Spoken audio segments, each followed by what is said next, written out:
Like if you start to think of what are we afraid of? In fact, sometimes that's an exercise that's done just to write down, what are you afraid of? And sometimes you need several notebooks.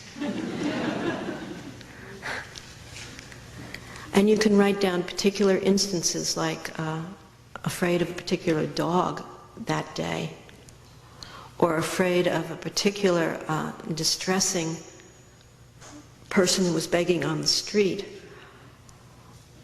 or afraid of a confrontation that you had at work that brought up fear, or afraid of someone in your immediate family, or someone in your past. It goes deeper, though, than the outer circumstances, and if you look deeper, and then you realize it's, fear of not being good enough, fear of losing something, fear of not being loved,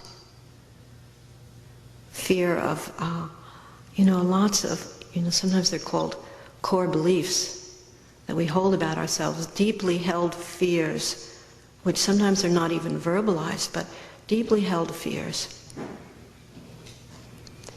And then if you go deeper, really it comes down to, in my experience, and this is also in accord with the Shambhala teachings, but it's definitely my personal experience and the experience which is shared with me by so many people year after year, over and over, and that is a fear of ourselves. It's like ashamed of ourselves. Fear to look closely.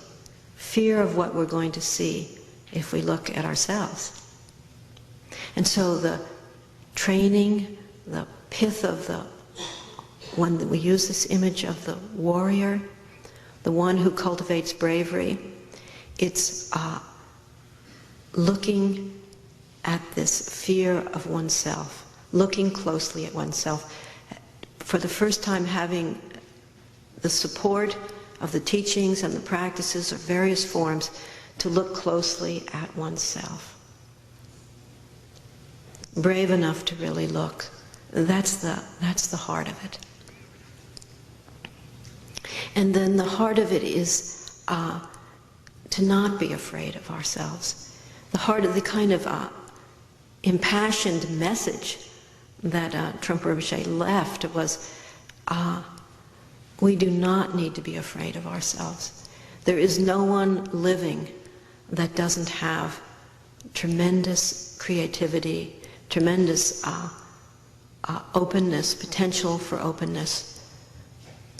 There's nobody living who doesn't have tenderness and strength.